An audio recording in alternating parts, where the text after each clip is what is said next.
Olá, pessoal, tudo jóia? Estamos começando a partir de agora o nosso querido programa OAB na TV, com o objetivo de aproximar cada vez mais de vocês, telespectadores, o papel, o trabalho da Ordem dos Advogados do Brasil, Seccional Bahia. Hoje a gente vai falar de um tema super interessante que está atingindo aí pelo menos 70% das famílias brasileiras. Estou falando do endividamento. As famílias baianas também estão vivendo a mesma realidade, endividadas. E aí fica a pergunta do superendividamento. Se você sabe do que se trata, quando é que a pessoa deixa de estar endividada e passa a estar superendividada? Você sabe qual a diferença disso? Quem vai responder para a gente hoje é o nosso entrevistado, que está aqui conectado com a gente através da plataforma Zoom, para tirar todas as dúvidas, dos nossos espectadores, vocês que nos acompanham também através das redes sociais, do nosso canal no YouTube da TV Alba. Se ainda não se inscreveu, oportunidade de se inscrever e lá no YouTube colocar TV Alba e se inscrever. Tem o nosso Instagram, tem o Facebook e tudo mais. Quero te apresentar aqui ao lado, na nossa TV, Dr. Sérgio São Bernardo. Seja muito bem-vindo aqui ao nosso programa. Ele é presidente da Comissão de Proteção de Direitos do Consumidor da OAB Bahia. Doutor Sérgio, tudo bem? Seja bem-vindo aqui ao OAB na TV. Tudo bem, Milena. Bom dia. Tudo em paz. Estou aguardando vocês. Tudo jóia. Doutor Sérgio, eu comecei o programa já falando dessa questão do superendividamento, né? Qual é a diferença? Quando é que a família ela tem essa noção que ela deixa de ter uma dívida comum, a dívida do dia a dia, que às vezes pode ser um cartão de crédito, um aluguel vencido, uma prestação, e passa a se tornar superendividado? Esse é um fenômeno, né, na sociedade brasileira, e a gente já está vendo. Aqui nós temos uma lei agora nova, a partir de julho desse ano, que está tratando desse tema superendividamento. Normalmente, uma família, quando ela se sente comprometida com 40%, 50% do seu orçamento familiar, e ela não tem condição de arcar, né? Então, a pessoa não arca com a sua despesa por conta justamente do comprometimento do que a lei chama de mínimo existencial, quer dizer, aquela responsabilidade que a pessoa tem com o mínimo para viver. Então, se você compromete a sua alimentação, a sua saúde, o básico para você sobreviver, para a lei já seria considerado uma pessoa superendividada, tá? Então, isso que a lei traz para a caracterização dessa pessoa. Muito bem, doutor Sérgio, eu estava pesquisando um pouco, é a lei de número 14.181 de 2021, né, que é a lei do superendividamento. Essa realidade de 70% das famílias baianas endividadas é o maior percentual desde 2013. E aí a dúvida é a seguinte, em se tratando de uma família endividada, qualquer dívida, ela pode ser negociada? Como é que a pessoa pode sair dessa situação de forma legal, de forma coerente e até assim se preparando, né, para o que virá? Porque, infelizmente, as dívidas, elas nunca deixam de existir, né? Todo mês a gente tem alguma prestação, os gastos fixos, que isso aí a gente não tem como abrir mão, é o básico do dia a dia. Então, qualquer dívida ela pode ser negociada. Qual é a dica que o senhor daria? Bom, veja bem, a lei trata do superendividamento como prevenção e como tratamento. Como prevenção, ela toma uma série de medidas para evitar o superendividamento. E como tratamento, ela prevê situações em que a pessoa, sim, pode procurar os órgãos para poder fazer intermediação e procurar os credores para negociar a sua dívida. Agora, é importante afirmar, menina, que não se pode... essa impossibilidade da pessoa arcar com suas dívidas, ela tem que ser manifestada. Quer dizer, as pessoas precisam se declarar superendividadas para começar um tratamento de negociação das suas dívidas. Então, nesse caso, ela vai ter, de algum modo, que comprovar que é uma pessoa superendividada. Aí, se você me pergunta, qualquer pessoa que está comprometida com um conjunto de dívidas é superendividada? Não. Para a lei, o superendividamento é sempre é o chamado endividado de boa-fé. Por que o endividado de boa-fé? É aquela pessoa que se desorganizou, porque aconteceu algum caso na família de morte, doença, perdeu o emprego, enfim, está vivendo uma situação de desorganização financeira.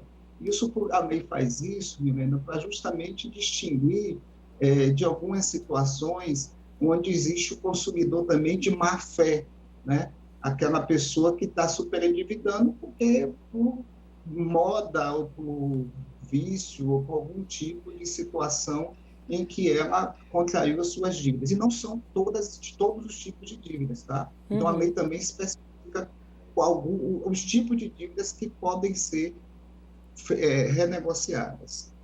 Pronto, se a gente pudesse esclarecer para quem está em casa de que tipo de dívidas pode ser negociada e uma outra dúvida que eu acho importante a gente falar e que a gente vê a todo tempo acontecendo, muitas pessoas inclusive reclamando, tema de várias matérias em várias TVs, que é o assédio mesmo das instituições bancárias, né, doutor Sérgio, que se aproveitam deste momento de endividamento das famílias e começam a ligar, a oferecer parcelamento, às vezes com taxas de juros exorbitantes. E aí eu queria saber como a gente pode instruir essas pessoas para que entrem nessas negociações, mas que obtenham facilidades e algo que seja coerente para que não gere, inclusive, uma outra dívida impagável.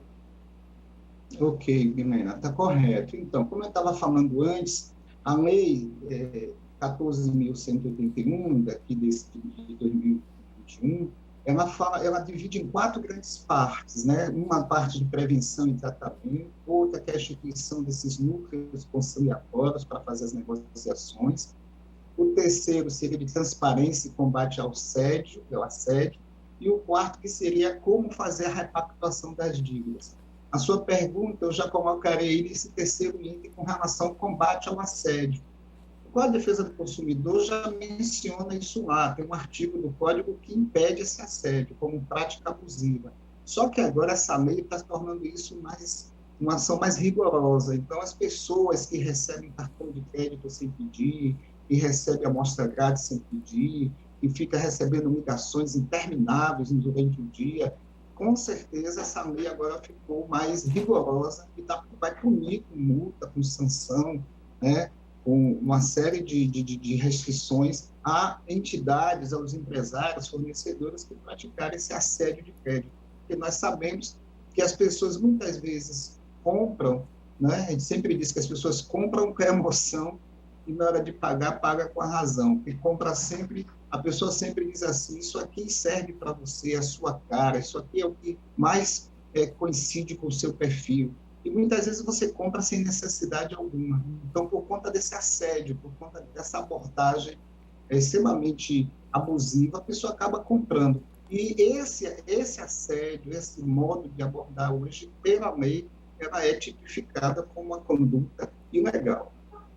Vamos falar então com esses que agem pela emoção, que hoje estão endividados, que estão acompanhando aqui o nosso OAB na TV e que tem aqui a oportunidade de, através do Dr. Sérgio, obter informações do que fazer a partir deste momento que, sim, está endividado. E aí, Dr. Sérgio, eu lhe pergunto, qual o primeiro passo? O pessoal está assistindo aqui o nosso programa, inclusive já peço, você que está em casa, pode mandar a sua pergunta, pode interagir aqui através das redes sociais. Lá no YouTube, deixa a sua pergunta, deixa o seu comentário, não esquece de curtir, de ativar suas notificações. No Instagram, olha, os coraçõezinhos e aquele aviãozinho é super importante para que mais pessoas recebam aqui o nosso conteúdo, interajam com a nossa live e com o que é dito aqui através do nosso programa OAB na TV e Facebook e redes sociais outras da mesma forma. Então você pode também tirar sua dúvida aqui nesse momento. Doutor Sérgio, quem está endividado e está acompanhando o programa, qual a primeira coisa que deve fazer? Por exemplo, precisa de um advogado para estar lidando, para estar ajudando na negociação dessas dívidas? Tem que ligar para a instituição primeiro? O que é que deve ser feito? Não precisa de advogado. Advogado é uma faculdade da pessoa, se quiser um especialista para ajudá-lo, normalmente envolve valores muito grandes ou situações, as pessoas podem se sentir mais confortáveis em contratar um profissional, mas não precisa. Por quê? Porque os locais de atendimento para tratamento de superendividamento são locais públicos, tanto do Poder Executivo, do Poder Judiciário e do Poder Legislativo. Então, nós temos, por exemplo, o Ministério Público, o Tribunal de Justiça da Bahia, né? Tem universidades, nós temos o PROCON, que é da área do Poder Executivo. Então, nós temos vários órgãos e instituições que fazem esse tipo de atendimento e tratamento. Ora, o que é que a pessoa precisa ter de início? Ora, se você está comprometido, o seu salário mensal, o seu orçamento familiar está comprometido, existe uma desorganização econômica e familiar, existe uma limitação da sua renda, em torno de 40%, 50%, você não está conseguindo. Muitas vezes, o que é que vocês fazem? Vocês fazem empréstimo para pagar dívida.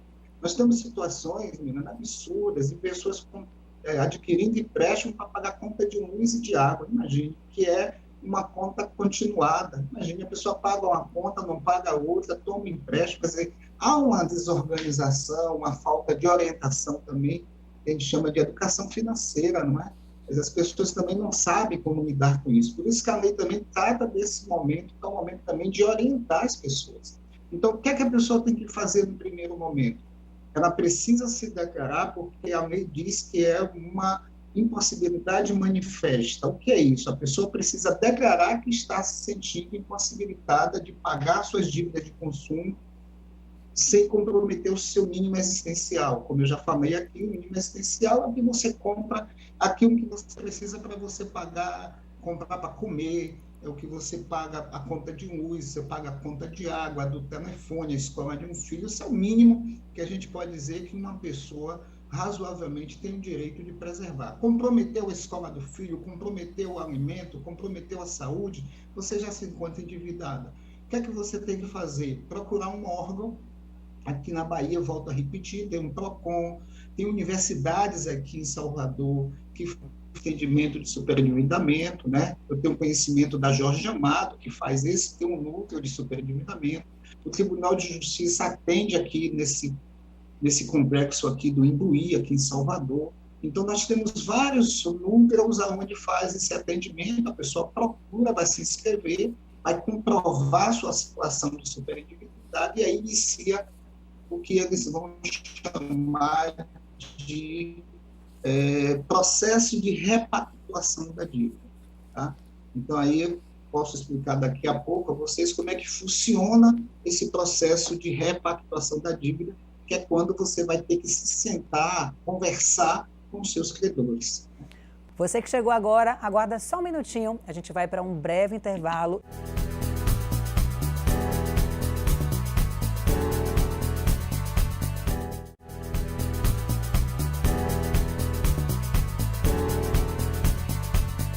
Sejam bem-vindos de volta ao nosso OAB na TV, que hoje tem como tema aqui especial para você que está em casa, como pagar as dívidas através da lei do superendividamento. Sim, é a lei nova de número 14.181 de 2021, que está ajudando aí as famílias. Afinal, eu trouxe aqui um dado no início do nosso programa, que 70% das famílias baianas estão endividadas e a gente precisa também esclarecer dúvidas, né? Porque essas dívidas podem ser contidas, você pode sim negociar e existem formas legais para isso, para que você não seja prejudicado e não seja lesado de outra forma com essas propostas mirabolantes que muitas vezes instituições bancárias, empresas financeiras fazem para quem está endividado. Como disse o doutor Sérgio, que é o nosso convidado de hoje, oferece um valor para você pagar contas que estão ali mês a mês acontecendo e vira aquilo que a gente já sabe há muito tempo, aquela expressão, uma bola de neve. Não é assim que a gente ouve?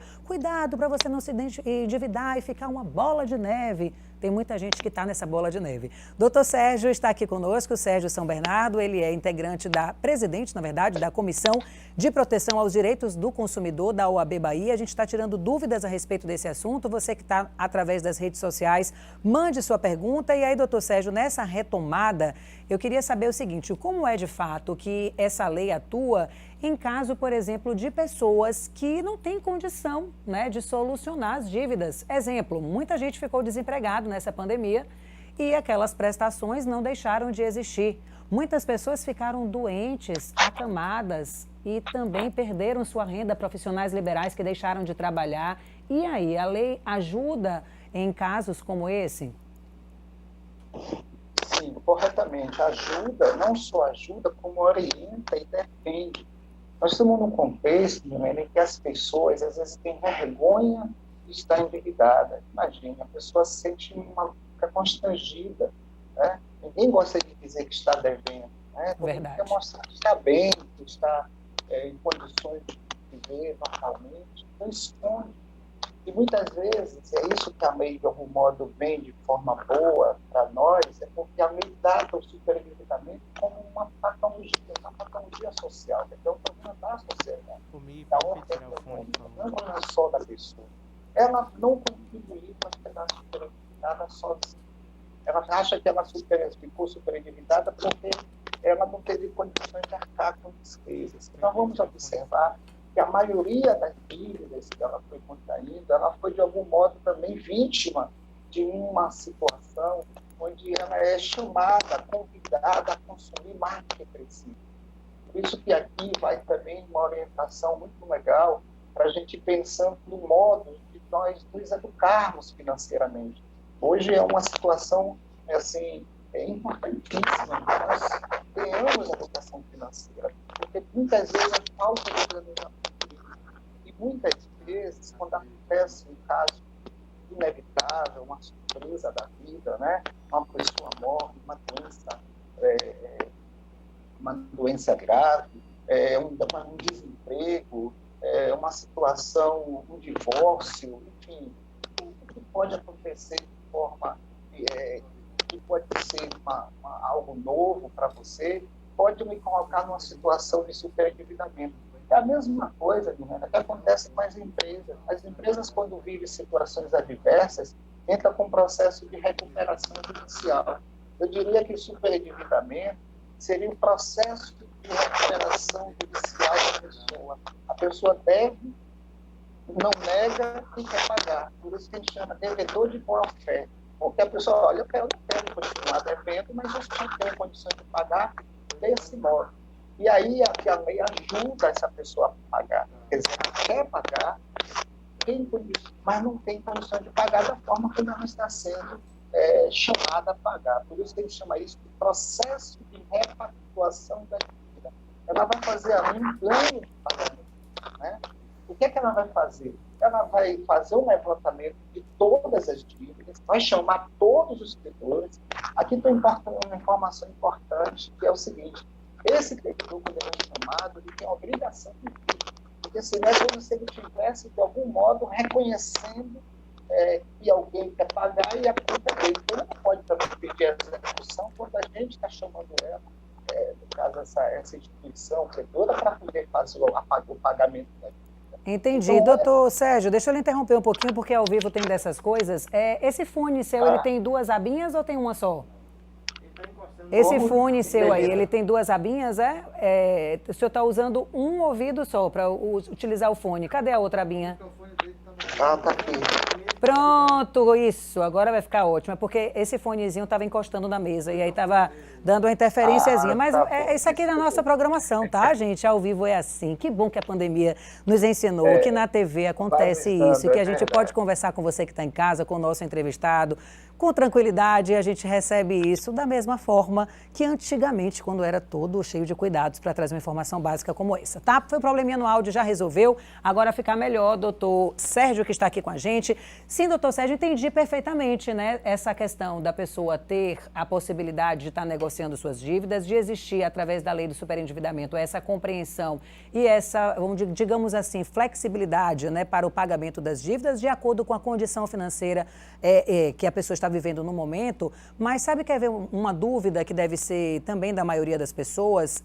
Quando eu começo, né, a fazer esse parcelamento, a dar início a essa negociação, o nome da pessoa já fica limpo a partir do momento, por exemplo, do pagamento da primeira parcela dessa negociação? Em quanto tempo a pessoa volta novamente, né, a ter o nome limpo para que possa, de fato, consumir e adquirir novas prestações e fazer novas dívidas, novas prestações organizadas?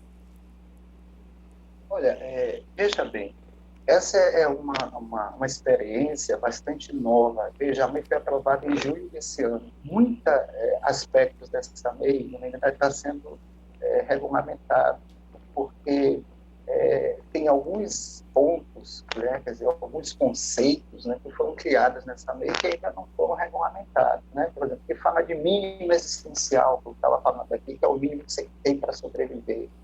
Fala também justamente da responsabilidade do consumidor quando ele renegocia a dívida. Ora, é bastante razoável que o consumidor, quando vai renegociar a dívida, ele também vai ter que assumir uma responsabilidade de não contrair novas dívidas. Né? Então, nesse caso, eu não tenho dúvida a lei não diz de forma explícita, mas nessas negociações, renegociações da dívida, o que vai acontecer ali é justamente uma situação onde a pessoa vai fazer um plano de pagamento e durante esse período, obviamente que o credor também quer ver a boa-fé, né? Olha bem, por isso que a gente usou bastante enfaticamente a ideia da boa-fé, quer dizer, a relação de confiança que precisa ter também nesse consumidor superendividado. Mas depois que ele consegue pagar, aí sim se suspende a inclusão dele nesse chamado banco de dados, né? Então, na verdade, é uma responsabilidade de lado a lado. O que ajuda nesse primeiro momento é que ele vai ter já ali a suspensão da dívida com juros altos, com correções, com multas. Ele vai, com certeza, já nesse primeiro momento, se livrar desses encargos. Mas não tenho dúvida também que ele vai assumir responsabilidades. Uma delas é não contrair novas dívidas. Entendi perfeitamente a questão do bom senso, que é primordial, né, doutor Sérgio? E aí tem uma expressão que é utilizada, né, nessa lei nova, que é a questão do crédito responsável, né, que fala justamente sobre isso que o senhor disse. O que é exatamente essa questão do crédito responsável e pode ajudar, de fato, clientes, fornecedores a voltar para a situação do superendividamento? De que forma a pessoa tem que ter bom senso para saber, não, este crédito é para eu pagar esta dívida e o meu crédito eu tenho que planejar. Eu tenho que gastar de forma planejada. E aí a gente já relaciona com um tema que é importantíssimo, que eu já falo há muito tempo, da importância de ter a educação financeira. De por que a educação financeira ainda não é matéria presente nas escolas. E falo desde o ensino fundamental, porque aí aquela criança já vai aprender o que é mesada, como é que ela vai usar essa mesada, o que é que ela deve comprar para administrar esse dinheiro, o que é prioridade, o que é que não é, né? Ter organização. O que o senhor fala a respeito disso, doutor Sérgio? Existe aí nos bastidores algo nesse sentido para que exista essa matéria, por exemplo, nas escolas, nas faculdades, no nível básico até o nível superior? Existe sim. Engraçado, nós temos até recurso para isso, né? Existe hoje um órgão na Bahia, que é o fundo ligado às multas que são recebidas por conta justamente de consumidores que são lesados, os órgãos fazem a autuação dos fornecedores e aí é cobrada uma multa por conta dessas irregularidades. E esse fundo gestor da política de consumidor na Bahia, ele tem um considerado recurso que é para ser usado nessas políticas de educação financeira. Esse recurso é administrado pelo PROCON da Bahia. E engraçado é que realmente deveríamos já ter na Lei de Diretrizes e Bases, de forma obrigatória, esse tema da educação financeira. Tá? E é verdade que já existe um projeto de lei para que fosse alterado, ainda não foi aprovado, mas temos políticas soltas, né? Quer dizer, iniciativas que nós já temos desses órgãos, porque um dos princípios do Código de Defesa do Consumidor é a educação à política de consumo.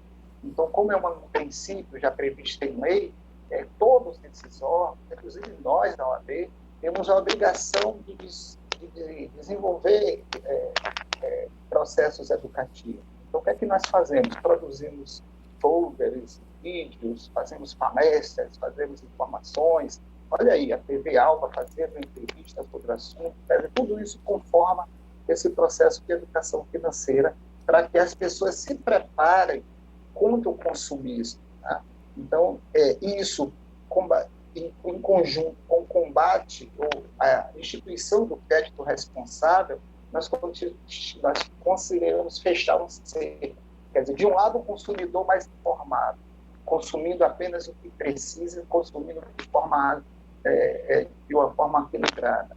Do outro lado, responsabilizar as instituições fornecedoras de crédito para que eu não ofereça crédito sem nenhum critério. É isso que nós estamos fazendo também. Hoje ela empresta dinheiro e não quer saber depois se a pessoa tem ou não tem condições de pagar.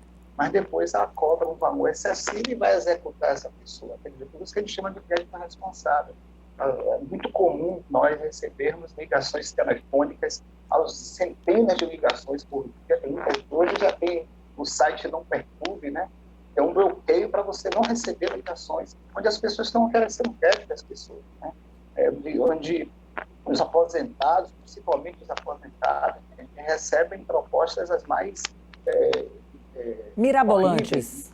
Mirabolantes, tentadoras. Tentadoras, então não dá. Doutor Sérgio, eu tenho que te interromper porque a gente já está nos 3 minutos finais do nosso programa. Eu lhe falei que passava rápido, lhe preparei no início, passa rápido. Para finalizar, eu queria lhe perguntar o seguinte, e aí de forma bem sucinta, que é decisiva para o nosso programa, hein? O senhor considera que essa lei consegue resolver a problemática do endividado? Sim ou não? E suas considerações finais? Não, a minha resposta é afirmativa. Eu penso que hoje só o fato, o credor, né, ele quer receber o dinheiro. Tá? De algum modo, nós já tínhamos essa prática antes da lei.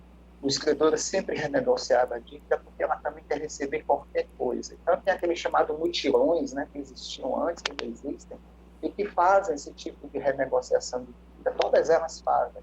Agora, a vantagem é que tem uma lei dizendo como é que é feito, disciplinando isso. Então, você tem a obrigação de ir para um núcleo conciliatório e pedir para fazer repactuação da sua dívida. Quer dizer, isso é ostensivo, é imperativo. Então, você faz com que o credor sente com o devedor e diga, você pode pagar como? Eu posso pagar desse modo. Ah, mas assim não pode ser, mas eu posso fazer assim. Quer dizer, esse momento dessa mediação, desse diálogo, eu penso que a lei inovou e que, de algum modo, ela já está fazendo, sim, grande sucesso, já está com efetividade. Os núcleos, depois da lei, começaram a receber muito mais demanda. Não tenho dúvida, com informações como essa aqui de hoje, nós vamos ampliar muito mais o acesso a essa possibilidade. Então, eu penso, finalizando, que nós temos um caminho bastante amplo de colocar o consumidor endividado numa situação de um cidadão capaz de reorganizar a sua vida econômica, porque isso tem a ver com a questão da dignidade, tem a ver com a questão mesmo de capacidade de contribuir para a sociedade, de forma que ela possa fazer isso ajudando, inclusive, a própria economia. Não ajuda nada pessoas superendividadas. A economia não roda, as pessoas ficam desorganizadas, ficam doentes, ficam violentas, né? E isso realmente é um mal que a gente precisa, de algum modo, enfrentar. É isso, eu agradeço a possibilidade de estar aqui conversando com vocês. Doutor Sérgio, muito obrigada. Nós que agradecemos assim, a sua serenidade, o seu conhecimento que foi aqui, né, compartilhado com a gente, com os nossos espectadores através das redes sociais e telespectadores através aqui da programação da TV Alba. Dessa forma, a gente finaliza mais um OAB na TV, convidando você a toda quinta-feira, a partir das 13h30, ficar aqui com a gente, acompanhar o programa de estreia, convidando você também através das redes sociais a mandarem suas perguntas, interagirem conosco e sugerirem também, tá? Entrevistados e pautas para o nosso programa. Agradeço ao doutor Sérgio, que participou aqui, trazendo brilhantemente todo o seu conteúdo, todas as dicas. E para finalizar, algumas recomendações para você que está em casa. Se você está endividado, se você está começando a se endividar, fique atento ao que foi dito aqui, a você ter organização financeira, a você ter bom senso e você ter metas a serem alcançadas. Se você está endividado, não é o fim do mundo, existe essa nova lei do superendividamento que vai poder te ajudar. Procure um profissional capacitado também para te dar dicas e orientações de como resolver esse problema e não caia nas tentações das propostas mirabolantes de empréstimos financeiros, tanto de instituições bancárias como financeiras que estão aí disponíveis no mercado, que às vezes através de uma ligação e com seu CPF deposita o dinheiro na conta e aí fatal, você já estará endividado.